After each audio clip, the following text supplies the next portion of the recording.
I stood in front of the mirror, barely recognizing the woman staring back at me. At 65, I'd spent years in practical clothes, aprons stained with flour, jeans that could handle a day at the bakery. Comfortable, sturdy, nothing fancy, but today, there I was, in a soft blue silk dress that hugged my frame just right. The saleswoman at the boutique in downtown Findlay, Ohio, adjusted the hem and smiled. "Mrs. Harper, this color brings out your eyes. You look radiant." I nodded, a little awkward with compliments. Radiant? That wasn't a word I'd heard in years, but I wanted to believe her. After all, I was getting ready for my daughter Natalie's wedding. My only child, my Natalie, was marrying Daniel Reed, a big-shot lawyer from Cleveland, in 2 weeks. I smoothed the dress, feeling the fabric under my fingers, and thought about how much I'd spent on it, more than I'd spent on clothes in years. It was worth it though. I wanted to look worthy, dignified, like a mother who belonged at her daughter's side on her big day. I paid with my card, thanked the saleswoman, and stepped out onto the bustling streets of Findlay. The air was crisp, with that early autumn bite that makes Ohio feel alive. My old Honda sat in the parking lot, waiting like a faithful friend. As I slid behind the wheel, I glanced at my watch. 2 o'clock. I had an appointment with the wedding planner at 3, at their sleek office on the edge of town. Driving through Findlay, I couldn't help but think about how this town had shaped my life. I'd opened Harper's Delight, my little bakery, right here on Main Street, 30 years ago. My husband, Robert, and I started it together, him kneading dough, me balancing the books. After he passed from cancer 15 years ago, I kept it going. Raised Natalie on my own. Turned that one shop into a small chain of 3 bakeries across the county. 4 years ago, I sold it all for $1.8 million. More money than I'd ever dreamed of. But money doesn't fix everything, does it? It doesn't mend a daughter's heart when she starts pulling away. Natalie, my beautiful, sharp, ambitious girl, she'd been distant for years, ever since she left for college. Back then, I thought it was just her growing up, spreading her wings. But it was more than that. She started to see me differently, her small-town baker mom, with flour-dusted hands and no college degree. I wasn't polished enough for the world she wanted. The world she built with Daniel, full of fancy dinners and high-society friends. I'd catch her rolling her eyes when I'd talk about the bakery, or changing the subject when I mentioned Findlay. It stung, but I told myself it was just a phase. Mothers do that, don't they? Make excuses for the ones they love.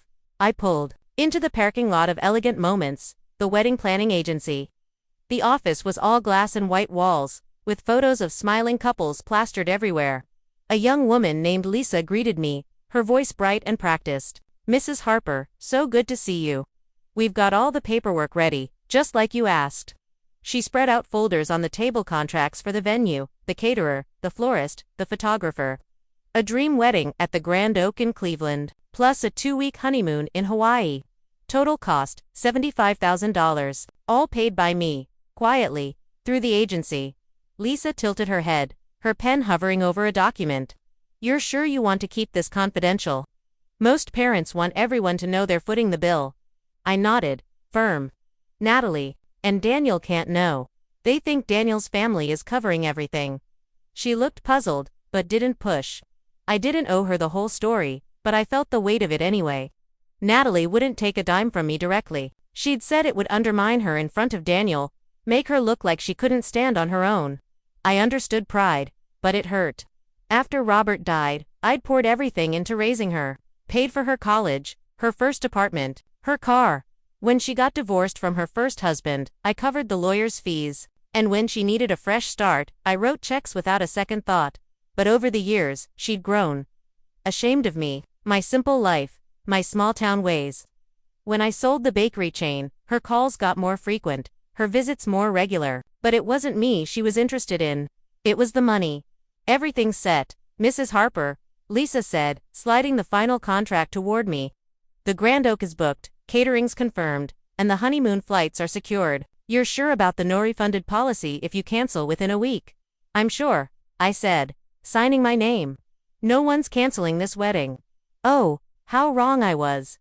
I drove home, the weight of the day settling into my bones. My little house on Cedar Street hadn't changed much in decades.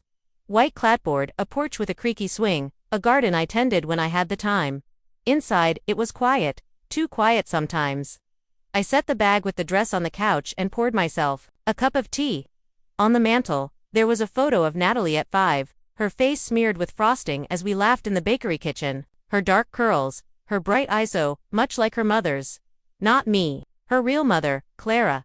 That's the secret I've carried for 36 years. Natalie isn't my daughter, not by blood. She's my sister Clara's child. Clara died in a car accident when Natalie was 2, and I took her in, raised her as my own. Robert and I never told her the truth, afraid it would break her heart, afraid she'd feel like she didn't belong. But maybe she always sensed it, that something wasn't quite right. Maybe that's why she pulled away, why she looked at me like I was a stranger sometimes. I pushed the thought away, sipping my tea. The wedding was my chance to show her I was still her mother, in every way that mattered. I picked up the phone and scrolled through my contacts, landing on Lucas's name. Lucas Hayes, my grandson from Natalie's first marriage. At 20, he was the only one who still called me regularly, who came by to mow my lawn or share a coffee. He was studying to be a doctor, bright and kind, with his father's easy smile. I texted him, "Can't wait to see you at the wedding, sweetheart. You still wearing that blue suit?" His reply came quick, "You bet, Grandma. You're gonna steal the show." I smiled, warmth spreading through me. Lucas was my anchor, the one who reminded me family could still feel like family. I set the phone down and looked at the dress again, hanging in its bag. 2 weeks until the wedding. 2 weeks until I could stand by Natalie's side, see her, smile, maybe feel like her mother again. I didn't have an invitation, not officially, but that had to be a mistake. What daughter wouldn't want her mother at her wedding? I went to bed that night with a flicker of hope in my chest. The dress, the plans, the money I'd spent, it was all for Natalie, for us. I didn't know then that in 2 weeks, everything would change? That I'd walk into that hotel full of hope, only to walk out with a broken heart. But maybe, just maybe, that heartbreak would lead me somewhere I never expected, somewhere I could finally call my own. The morning of Natalie's wedding dawned bright and clear. The kind of September day in Ohio that feels like a gift. I woke early, my heart fluttering with a mix of nerves and hope. Today was the day I'd see my daughter walk down the aisle, radiant and happy. Maybe, just maybe, she'd look at me and see not just the small-town baker, but the mother who'd given her everything. I took a long shower, letting the warm water ease the tightness in my shoulders, then styled my silver hair into soft waves. The blue silk dress hung in my closet, waiting. I slipped it on, the fabric cool against my skin, and added a touch of lipsticks, something I rarely did. In my purse, I tucked the gift I'd been saving, a delicate pearl necklace that once belonged to Clara, Natalie's real mother, my sister. I planned to give it to her after the ceremony. A quiet moment between us. I drove the 2 hours from Findlay to Cleveland, my old Honda humming along the highway. The Grand Oak Hotel came into view, all gleaming glass and stone, the kind of place I'd never have stepped into in my bakery days. It was the most luxurious venue in the city, and I'd paid for it every chandelier, every linen napkin, every rose in the centerpieces. I parked among sleek BMWs and Audis, feeling a pang of self-doubt. Maybe I should have hired a car service, something fancier than my beat-up sedan. But no, I shook my head. I was Evelyn Harper, practical and proud. I wasn't here to impress strangers. I was here for my daughter. The hotel lobby was a sea of elegance, guests in tailored suits and glittering dresses, their laughter echoing off marble floors. I smoothed my dress, clutching my purse, and scanned the crowd for familiar faces. Most were strangers, likely Daniel's family and friends. Natalie hadn't introduced me to many people in her new life, and that thought stung more than I wanted to admit. I took a deep breath, reminding myself why I was here. For her, for us, Grandma. A voice cut through the chatter, and I turned to see Lucas Hayes running toward me, his grin wide and boyish. At 20, he was tall and lanky, his dark hair a little mussed, despite the sharp blue suit he wore. My grandson, the one bright spot in my family these days. He wrapped me in a hug, nearly lifting me off my feet. "You made it. You look amazing, Grandma. That dress is a knockout." I laughed, warmth flooding through me. "Oh, stop it, Lucas. You're the one turning heads in that suit." He shrugged, sheepish. "I'm just glad you're here. I was worried you might." He trailed off, his smile faltering. "You know, because of how things have been with Mom." I squeezed his arm, forcing a smile. "I wouldn't miss your mother's wedding for the world, sweetheart. Don't you worry." Lucas nodded, but his eyes held a flicker of concern. He knew how distant Natalie had been, how her calls had dwindled to nothing after her engagement. But before he could say more, he gestured toward the crowd. "Come on, let me introduce you to some of the cousins. They're dying to meet you." But then I saw her. Natalie. She stood near the entrance to the banquet hall, breathtaking in her white gown, her dark curls cascading over her shoulders. She was laughing, her hand resting on Daniel's arm. He looked every bit the polished, lawyer tall, clean-shaven, with a smile that didn't quite reach his eyes. For a moment, I just watched her, my heart swelling. My little girl, all grown up. I started toward her, my steps light with anticipation. That's when she saw me. Her laughter stopped, her face shifting from joy to something else, shock, then irritation. She whispered something to Daniel, and moved toward me, her heels clicking sharply on the floor. My smile froze. This wasn't the greeting I'd imagined. "Mom," she said, her voice low and tight, like she couldn't believe I was standing there. "What are you doing here?" I blinked, confusion washing over me. I came for your wedding, Natalie. Of course, I'm here." She glanced around, as if checking who might be watching, then took my arm and steered me toward a quiet corner of the lobby. Her grip was firm, almost bruising. "Mom, we talked about this," she said, her words clipped. "You're not on the guest list." I stared at her, the air sucked out of my lungs. "What? Natalie, we never talked about this. I'm your mother. How could I not be invited to your wedding?" She sighed. The way you sigh when you're explaining something obvious to a child. "Mom, this is a high-end event. Daniel's family is here, his colleagues, their friends. It's..." She paused, searching for words, but her eyes said it all. "I just don't think you'd be comfortable here." The words hit like a slap. Comfortable. She meant I didn't belong. I, the woman who'd raised her, who'd worked my fingers raw to give her a good life, who'd paid for every detail of this day, wasn't good enough for her fancy new world. "You're ashamed of me," I said, my voice barely above a whisper. It wasn't a question.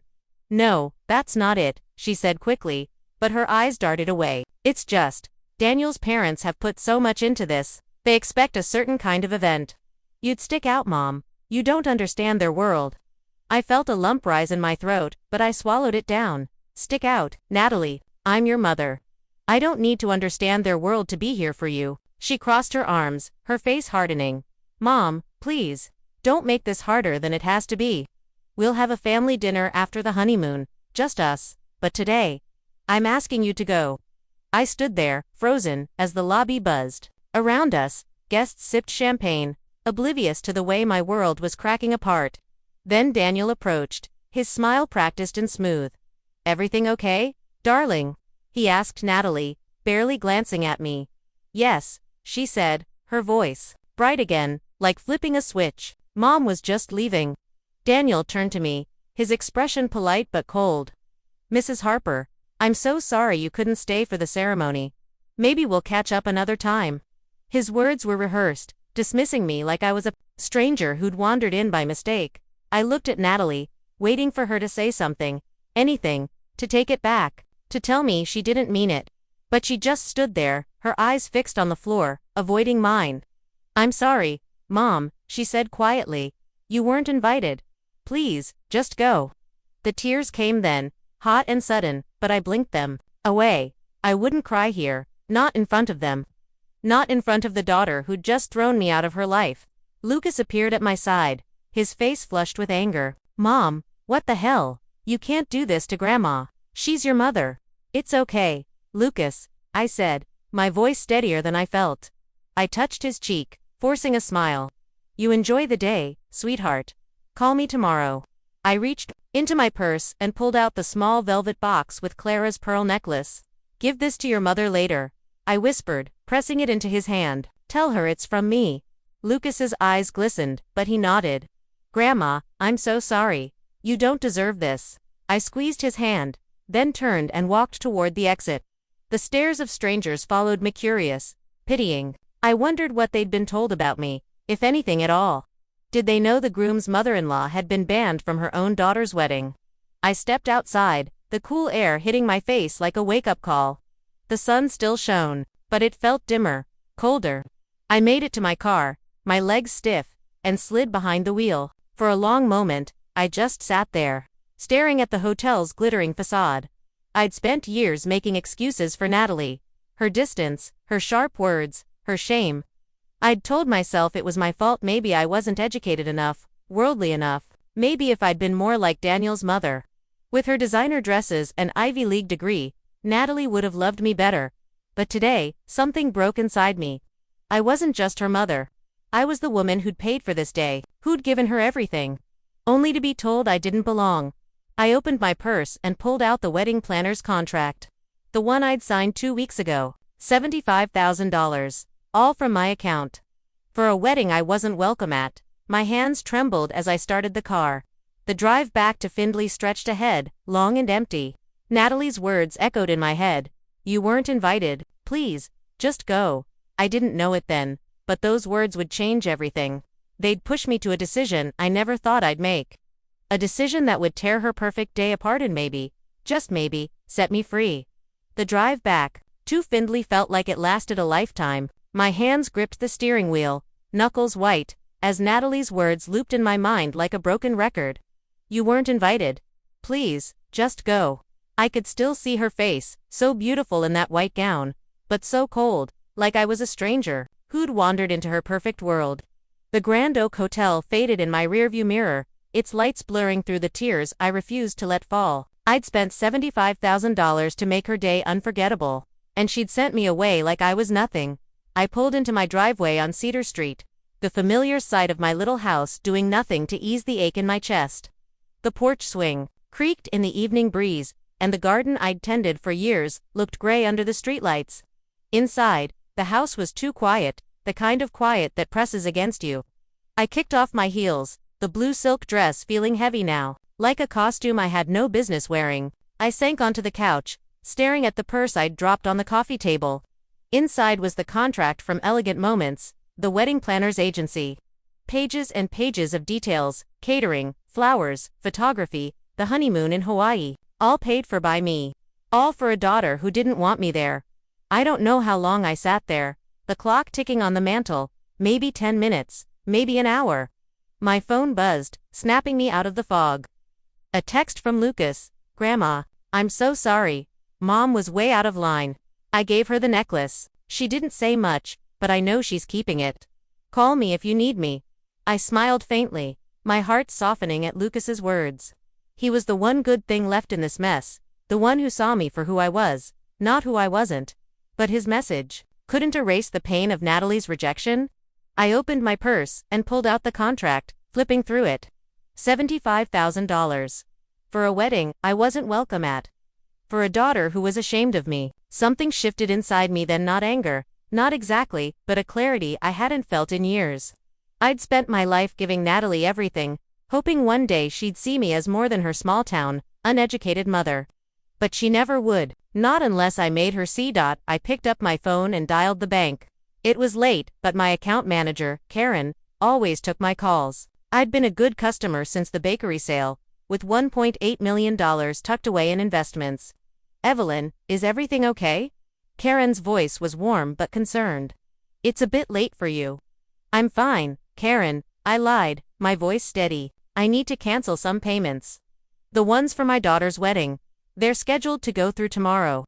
There was a pause, the kind that tells you someone's trying to process what you just said. The wedding payments. That's over $75,000, Evelyn. The Grand Oak, the caterers, the honeymoon package. Are you sure? I'm sure, I said, my fingers tightening around the phone. And I want to redirect most of that money. Can you set up a trust fund for my grandson, Lucas Hayes? For his medical school tuition? Karen hesitated, her keyboard clicking. In the background. I can do that, but canceling those payments now, with the wedding happening today, it's going to cause a lot of disruption. You're aware of the penalties for late cancellations? I'm aware, I said, my voice firm. Do it please. As Karen started the process, I felt a weight lift, like I was finally taking a breath after holding it for years. But there was something else I needed to say, something I'd kept buried for too long. Karen, there's one more thing, I said, my voice dropping. If anyone asks why I'm doing this, you can tell them the truth. Natalie isn't my biological daughter. She's my sister Clara's child. I raised her after Clara died, but she doesn't know. I never told her. The words hung in the air, heavy and final. Karen was silent for a moment, then said softly, I understand, Evelyn. I'll handle everything. The trust fund paperwork will be ready tomorrow for you to sign. I thanked her and hung up, my hands trembling but not from fear. It was freedom, or something close to it. For 36 years, I'd carried the secret of Natalie's origins. Clara, my little sister, had been wild and bright, always chasing dreams too big for Findlay. When she died in that car accident, leaving 2-year-old Natalie behind, I didn't hesitate. Robert and I took her in, loved her like our own. But Natalie always seemed to sense something, a distance she couldn't explain. Maybe that's why she pulled away, why she looked at me like I didn't belong in her life. I'd hoped the wedding would change that. I was wrong. I called Lisa at Elegant Moments next. Her voice was cheerful, expecting last-minute wedding tweaks. Mrs. Harper. Everything's going smoothly at the Grand Oak. The ceremony's about to start. Anything you need to adjust? I'm canceling all the payments, I said, my voice calm but unyielding. The venue, the catering, the flowers, the photographer, the honeymoon, everything. There was a stunned silence, then a nervous laugh. I'm sorry, what? You're joking, right? The guests are here. The ceremony's starting in 20 minutes. I'm not joking, Lisa, I said. I just spoke to the bank. The transactions are being stopped. There's a force majeure clause in the contract, isn't there? I'm invoking it. But the vendors, the guests. Lisa's voice cracked with panic. This will ruin everything. The banquet's in an hour, Mrs. Harper. You can't just I can, I interrupted, my tone steady. And I am. Tell Natalie and Daniel their sponsor pulled out. You can tell them it was me, the mother who wasn't invited to her own daughter's wedding. Oh my God, Lisa whispered, her voice barely audible. I didn't know. I'm so sorry. Good night, Lisa, I said, and ended the call. I set the phone down, my heart pounding. For the first time in years, I felt like I was in control, not of Natalie, not of her choices, but of my own. I'd let her shame me, dismiss me, use me for too long. No more. My phone buzzed again. Lucas, I answered, bracing myself. Grandma, he said, his voice low and urgent. What's going on? The hotel manager's freaking out, saying the payments were canceled.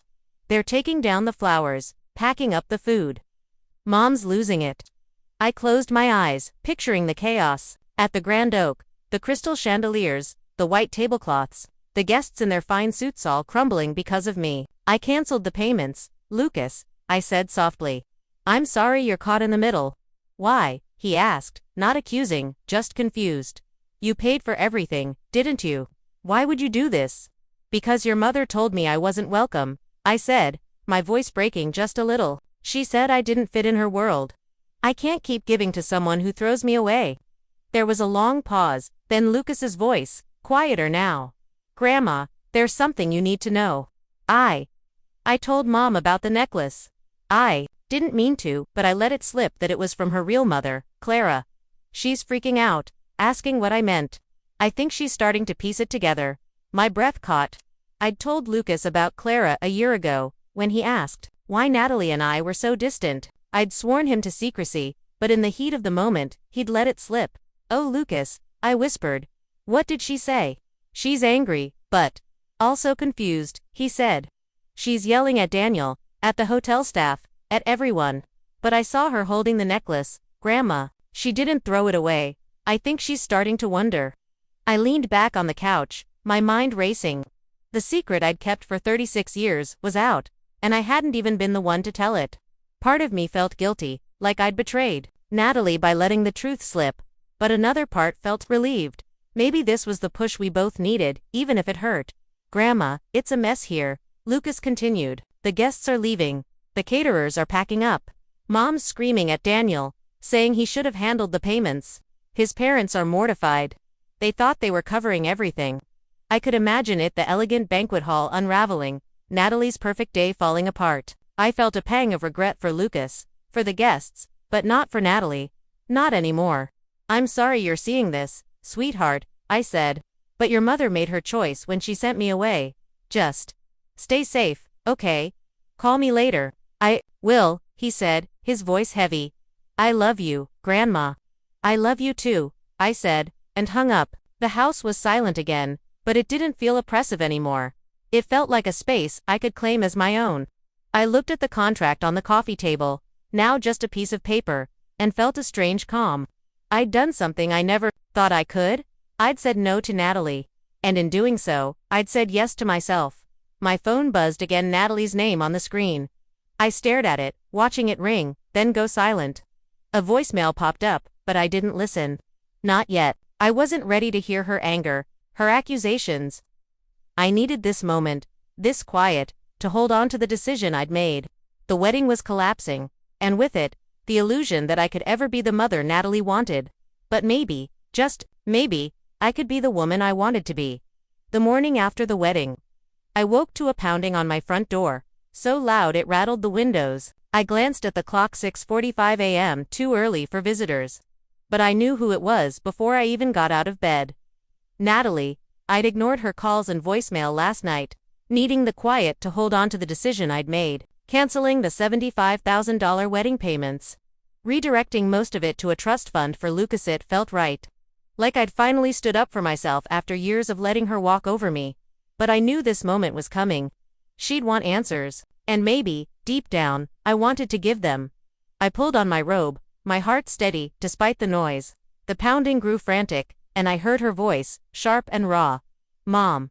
Open the door. I know you're in there. I took a deep breath and walked to the front door, my bare feet cold on the hardwood. The neighbors were probably peeking through their curtains by now, wondering what kind of daughter screamed at her mother like this. Let them hear, I thought. Let them know the truth about the family I'd tried so hard to hold together. I opened the door, and there she was, Natalie, my beautiful, broken girl. Her wedding makeup was gone, her dark curls tangled, her eyes red and wild. She wore a wrinkled sweatshirt and jeans, nothing like the radiant bride from yesterday. She looked like she hadn't slept, and part of me ached for her. But only part. What have you done? She spat, pushing past me into the house.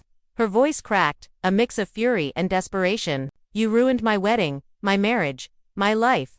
I closed the door quietly, turning to face her. Good morning, Natalie, I said, my voice even. You're up early. Don't play calm with me. She shouted, her hands balled into fists. You canceled the payments. The hotel kicked us out. The caterers took everything. Daniel's parents are humiliated. Do you have any idea what you've done? I walked past her into the kitchen, needing something to do with my hands. I filled the kettle, the familiar ritual grounding me. I know exactly what I did, I said, setting it on the stove. I stopped paying for a wedding I wasn't invited to. Would you like some tea? She followed me, her voice rising. Tea? I don't want tea. I want to know why you sabotaged me. You planned this, didn't you? You paid for everything in secret, just so you could pull the rug out from under me. I turned to her, leaning against the counter. Her words stung, but they didn't shake me. Not anymore. No, Natalie, I said, my voice low but firm. When I agreed to pay for your wedding 2 months ago, I thought I'd be there, standing by your side. What kind of mother expects her own daughter to shut her out? She faltered, her eyes flickering with something, guilt maybe, but it was gone fast. You should have told me you were paying, she said, crossing her arms. Going behind my back like that, it's manipulative. If I'd known, I would've what? I cut in, sharper than I meant to. Let me come, or just taken the money and still told me I didn't belong. Be honest, Natalie, you didn't want me there because I'm not good enough for your new life. Your small-town baker mother embarrasses you. She opened her mouth, then closed it, her cheeks flushing. That's not true, she mumbled, but it was weak, unconvincing. It was Daniel's parents, their expectations. They wanted a certain kind of event, and you don't fit that world. I nodded, the words cutting deeper than I'd expected. I don't fit, I repeated, letting them hang between us. Because I worked with my hands my whole life. Because I don't have a degree or a mansion. Or because you've spent years pretending I'm not your mother? Her eyes widened, and for a moment, I saw the little girl she used to be. The one who'd cling to me in the bakery, her face dusted with sugar. But then her face hardened again. You're twisting this, she said. You're making it about you, when you're the one who ruined everything. And what's this about Clara? Lucas said the necklace was from my real mother. What does that mean, Mom? What are you hiding? The kettle whistled, shrill and piercing. I took it off the stove, my hand steady despite the storm inside me. The secret I'd carried for 36 years was out, and there was no going back. I poured the water into a mug, the steam rising like a veil, and turned to face her. "Sit down, Natalie," I said quietly. "There's something I need to tell you." She didn't move, her eyes locked on mine, wary and angry.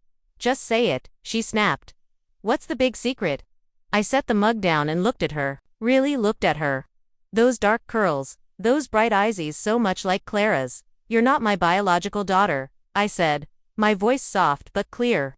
"You're my sister Clara's child. She died in a car accident when you were 2. Your father was gone long before that. Robert and I took you in, raised you as our own. We never told you because we loved you, and we didn't want you to feel like you didn't belong." The kitchen went silent, the kind of silence that swallows everything. Natalie stared at me, her face pale, her mouth slightly open. "What?" she whispered, her voice breaking. You're not my mother." "I am your mother," I said, stepping closer, but she flinched away. "I've been your mother every day of your life. I changed your diapers. I stayed up when you were sick. I worked double shifts at the bakery to pay for your college. But Clara was your birth mother. The necklace was hers. I wanted you to have it, to feel connected to her." She shook her head, tears spilling down her cheeks. "You lied to me. My whole life, you lied. No wonder I never felt." She stopped, her hand covering her mouth, like she couldn't say it out loud. "Felt what?" I asked, my voice trembling now. "Like you belonged. Like I was enough. I gave you everything, Natalie. I loved you with every piece of me, but you pushed me away, over and over, because I wasn't the mother you wanted. That's not fair," she shouted, slamming her hand on the table. A ceramic mug wobbled and fell, shattering on the floor. The sound was sharp, final, like something breaking between us. "You can't just drop this on me and expect me to be okay. You hid who I am, and then you destroyed my wedding out of spite."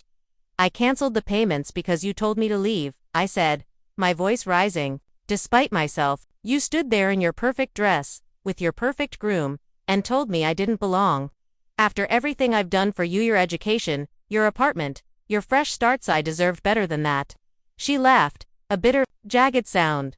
"Deserved? You think throwing money at me makes you a good mother? You were always working, always at that stupid bakery. You never understood me, never tried to fit into my world. And now I know why. You're not even my real mother." Her words cut deeper than I thought possible, but I didn't flinch. I'd spent years absorbing her barbs, making excuses for her. "No more. Clara would have wanted you to be loved," I said, my voice steady now, "and I did that. I loved you enough to give you a home, a life, a future. But I'm done begging for your respect. I'm done being your bank account." Natalie stared at me, her chest heaving, tears streaming down her face. For a moment, I thought she might say something sorry, maybe, or even just my mom. But then she grabbed her keys from the table, her movements jerky. "I can't do this," she said, her voice thick. "I don't want to see you again. You've taken everything from me." She turned and stormed out, the door slamming so hard the walls shook. I stood there, surrounded by the shards of the broken mug, the kettle still steaming on the counter. My heart ached for her, for the pain she was carrying, for the truth I'd kept too long. But I also felt something else, relief, like I'd finally set down a weight I'd been carrying for decades. I'd told her the truth, not just about Clara, but about me, about what I deserved. I sank into a chair, my hands trembling. Words echoed in my head. "You're not even my real mother." They hurt, but they couldn't erase the life I'd given her. I thought of Clara, her wild laugh, her dreams for her baby girl. I'd done my best to honor those dreams, even when it meant losing myself. But now, at 65, I was ready to find myself again, even if it meant losing Natalie for good. 6 months after the wedding that never was, I stood on the balcony of my new home in Asheville, North Carolina, watching the sun dip behind the Blue Ridge Mountains. The sky was a soft wash of pink and gold, the kind of beauty that makes you stop and breathe a little deeper. At 65, I'd never imagined starting over, but here I was. In a cozy one-story house with a garden full of lavender and a life that finally felt like mine. The air smelled of pine and earth, so different from the flower-dusted days of Findlay, Ohio. I sipped a glass of iced tea, the cool sweetness grounding me, and felt a quiet peace I hadn't known in years. Selling my house on Cedar Street had been easier than I'd expected. It went in a week, at a price that let me buy this place outright and still have plenty left over. My investments from the bakery sale, $1.8 million, carefully managed, kept me comfortable, with enough to splurge on dreams I'd put off for decades. Moving to Asheville was a leap. One, my old neighbors in Findlay called crazy. At your age, Evelyn, they'd said, shaking their heads. Why leave what you know? But what I knew was a life of waiting for Natalie's approval, for her love, for a chance to feel like I mattered. I was done waiting. Those first weeks in Asheville were a whirlwind. I furnished the house with things I loved: linen curtains, a wooden dining table, a bookshelf for the novels I'd always meant to read. I planted herbs in the garden, my hands in the dirt for the first time since I was a girl. I signed up for a pottery class at the community center, something I'd never had time for when I was kneading dough or balancing books. The clay was cool and forgiving under my fingers, and I found myself smiling as I shaped it into bowls and vases. I started learning Italian, too, practicing phrases in the quiet of my kitchen. Buongiorno, come stai. Next week I'd board a plane for a 2-week Mediterranean cruise: Italy, Greece, Spain. A dream I'd shared with Robert long ago, now mine to chase alone. My phone buzzed on the wicker table beside me, pulling me from my thoughts. A text from Lucas, my grandson, with a photo of him in scrubs, grinning outside his medical school in Columbus. First day of classes, Grandma. Couldn't have done this without you. I smiled, warmth spreading through me. The $70,000 trust fund I'd set up for him after canceling Natalie's wedding payments was the best decision I'd made. Lucas was 20, bright and driven, with a future as a doctor ahead of him. He called me every week, filling me in on his classes, his new friends, his dreams. He was my anchor, the one who reminded me family could still feel like love. I texted back, "So proud of you, sweetheart. Keep shining." Then I scrolled through our recent messages, pausing on one from last month. Lucas had visited for a weekend, and we'd wandered Asheville's historic downtown, sipping coffee in cozy cafes and browsing art galleries. Over dinner, he'd brought up Natalie, his voice careful. "Mom's still upset, Grandma," he'd said, stirring his soup. "She doesn't talk about you much, but when I mention your name, she gets quiet. I think she's, I don't know, processing." I'd nodded, unsurprised. Natalie hadn't called or written since that morning in my kitchen, when she'd stormed out after learning she was Clara's daughter, not mine. Lucas said she and Daniel had patched together a small wedding a month after the disaster at the Grand Oak, a quiet affair in a Cleveland restaurant, with 30 guests and a playlist instead of a band. No honeymoon in Hawaii, just a weekend at a nearby lake. It was awkward, Lucas had said, wincing. Everyone knew about the first wedding. Daniel's parents barely spoke to Mom. She tried to smile, but you could tell she was humiliated. I'd pictured it: Natalie in a simpler dress, forcing a smile, Daniel stiff beside her. Part of me felt a pang for her, for the dream she'd lost, but another part, the part that had spent years swallowing her rejection, felt justified. She'd wanted a life without me, and now she had it. Lucas said their marriage was shaky, with Daniel blaming her for the fiasco and Natalie snapping back, their fight spilling into public. "She's different now," Lucas had added. "Less confident, like she's questioning things." I'd asked about Clara, wondering if Natalie had dug into the truth about her birth mother. Lucas nodded. "I gave her the letters you sent me, the ones Clara wrote you before she died. Mom's been reading them. She hasn't said much, but I caught her crying over one last week. I think she's trying to understand who Clara was. Maybe who you are, too." I'd let that sit, not daring to hope. Natalie's silence spoke louder than any letter could, but I wasn't the same woman who'd begged for her love. I'd learned to live for myself, and it felt like coming home. Back on the balcony, I set my phone down and looked out at the mountains. My thoughts drifted to Susan Miller, my new friend from pottery class. A lively woman in her 60s, with a short pixie cut and a laugh that filled a room. Susan was everything my Findlay friends hadn't been: unafraid, unjudging. Last night, we'd had dinner at a little bistro downtown, sharing stories over plates of shrimp and grits. "You're brave, Evelyn," she'd said, her eyes sparkling. "Starting over at 65. Most people wouldn't dare." I'd shrugged, but her words stayed with me. Brave. I hadn't felt brave when I'd left Findlay, just tired of carrying a life that didn't fit anymore. Susan had asked about Natalie, knowing the broad strokes of our story. "Any word from her?" she'd said, her voice gentle. I'd shaken my head. "Not yet, maybe never. But I'm okay with that. And I was. For the first time, I didn't need Natalie's approval to feel whole. I had my garden, my pottery, my cruise plans. I had Lucas's laughter, and Susan's friendship. I had mornings, like this, with mountains and quiet and a life I'd built from scratch. My phone buzzed again. Not Lucas this time, but an email notification. I opened it, my breath catching. A letter, forwarded by Lucas, with a subject line, "From Natalie." My hands trembled as I opened it. The message was short, just a few lines in her familiar, precise handwriting. "Mom, I've been reading Clara's letters. I don't know what to feel yet, but I know you raised me when you didn't have to. Thank you. I'm not ready to talk, but maybe someday. Natalie." I read it twice, then set the phone down, tears prickling my eyes. Not an apology, not a promise, but a start. A crack in the wall she'd built between us. I didn't know if we'd ever sit across a table again, if she'd ever call me Mom with warmth instead of anger, but it didn't matter as much as it once had. I'd given her a life, and now I was living mine. I stood and walked to the edge of the balcony, the mountains stretching out like a promise. I thought of Clara, her wild spirit, her love for her baby girl.